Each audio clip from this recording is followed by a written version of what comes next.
It's finally time to go over the video that I've been avoiding for so long, which is the do's and don'ts of the UCAT and BMAT exams. I've been avoiding this video for so long because I didn't really have a good experience with the BMAT and UCAT exams. So I would love you to learn from my mistakes. So if you want to know what you should avoid, please stay tuned to the end of this YouTube video.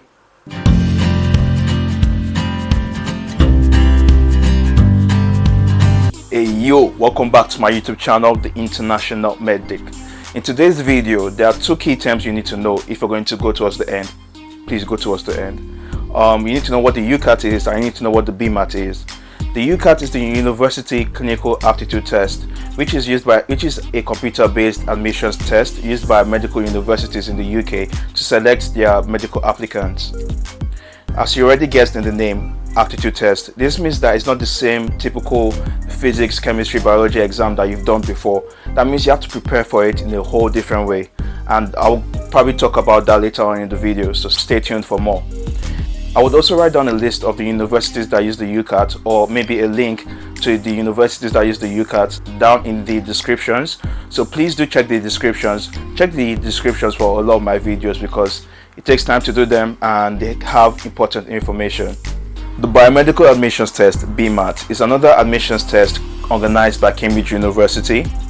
It tests your ability to apply scientific knowledge and mathematical knowledge, and also critical thinking and written communications at a university level. The list of universities that use these exams will be down below in the description, so please check that out. Now, without further ado, let's go straight into the do's and the don'ts.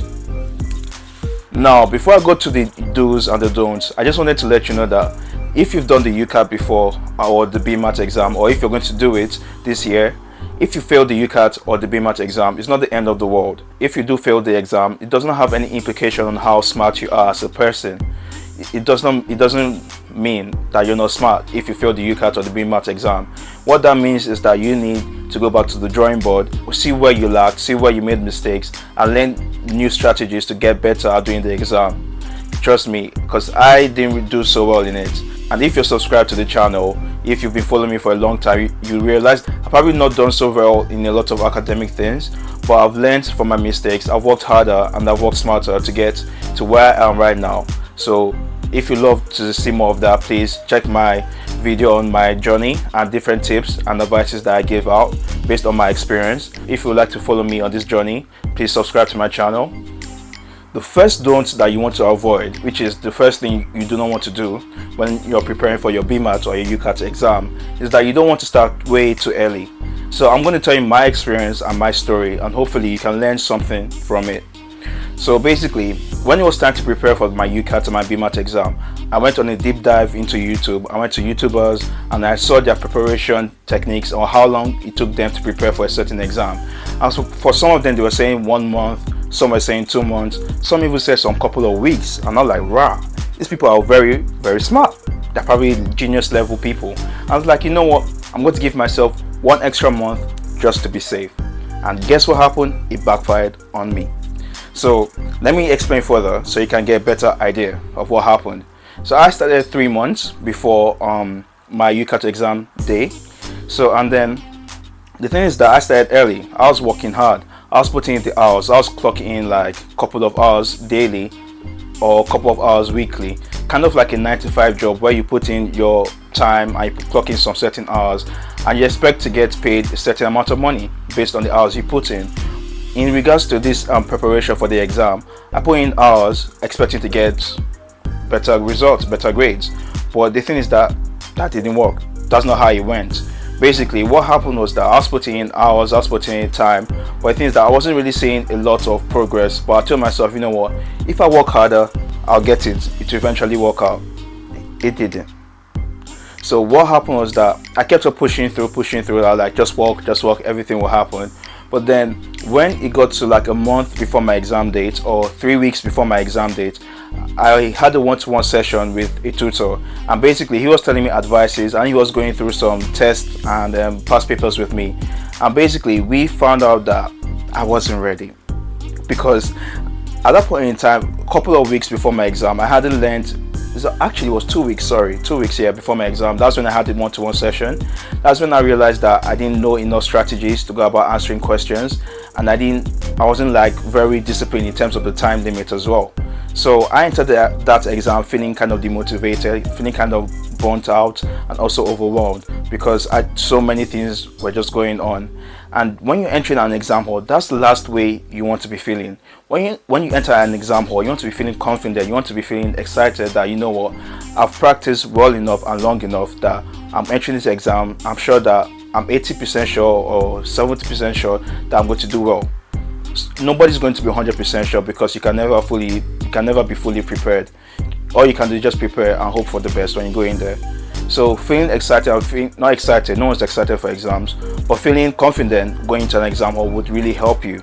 But for me, I was on the opposite side of the spectrum, and trust me, you do not want that. So hopefully you can learn from my mistakes. So the second thing I will tell you to avoid is basically procrastinating or postponing your exam date to a different time. So for the UCAT exam, you can push your exam date to a different time when you are fully prepared, or maybe when you feel like, at this point in time I should be ready for the exam. But then that comes with its disadvantages as well, because what happens sometimes is that we keep on procrastinating, we keep on pushing and postponing it, but then at the end of the day we don't feel motivated enough to do the exam, and we just enter the exam hall like, it's time to do it anyway, it is what it is, let me write the exam, which is not how you should feel when you're going into any exam. Okay, so it's time to talk to you about the things that I believe that you should do when you're preparing for your UCAT or BMAT exam. So the first thing I would suggest you do is that you do your research before you even start preparing. So I'll say first place you should go to is YouTube, because YouTube is free, which is very important, because any other UCAT or BMAT preparation service or guide out there is going to cost you a lot of money. I spent around £200 and that was the cheaper version of things. Well, there are other people out there that spend 300 or some even up to 1k. So yeah, it is expensive out there. So use YouTube because YouTube is free. And I'll say when you're going into your research on YouTube, don't just do the surface level, only the first page you're looking at. Go all the way down, deep dive into YouTube and actually find YouTubers that you can relate to better, or have the similar, or or you can understand in a better way. So do your deep dive and research into YouTube. Another thing I would say is that not every single service or company out there that says, buy our product, it is the best product out there, not all of them work, at least from my experience. Obviously, when you watch YouTube, you see other YouTubers give their own experience on different and their own reviews based on different companies. So for me, the one thing I wouldn't really suggest like that is that UCAT book. Yes, you know the one I'm talking about, the holy grail for preparing for UCAT. So for me, when I was going through that, when I was practicing, it just got to a point in time where I was like, hold up, wait a minute, something ain't right, because the book was just so confusing. I wasn't really learning. I was just hoping for the best as I was answering the questions.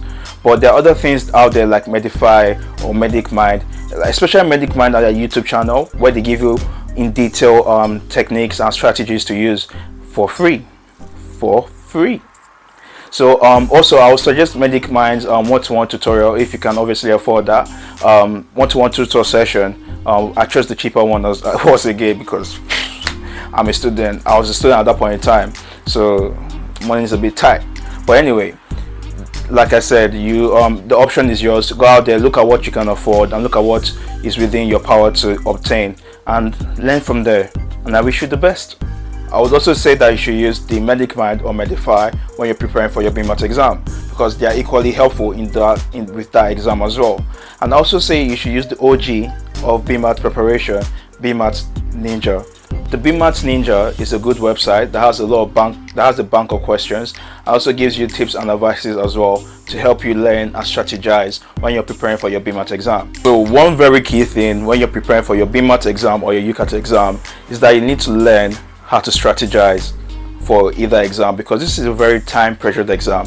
When I go into the exam hall and I saw a question that I didn't really know, I didn't even have time to be worried that I didn't know the question. I didn't even have time to feel sad that, oh, I don't know the question. I just clicked the closest possible answer I could think of, and I had to move on. It is that time pressured. So you need to work hard on your strategy a lot. Like, knowing the information is good, but if you don't know how to strategize and get the information out of your head quickly, you can't really answer the question, and time will go by and you won't even be able to answer every question that is there for you. So having a good strategy and learning some key techniques and tips, even some keyboard shortcut moves, would really help you. So go out there, find your information, research. The information is out there for you, so do your research and hopefully everything will work out. Best of luck, and I hope to see you doing your medical degree.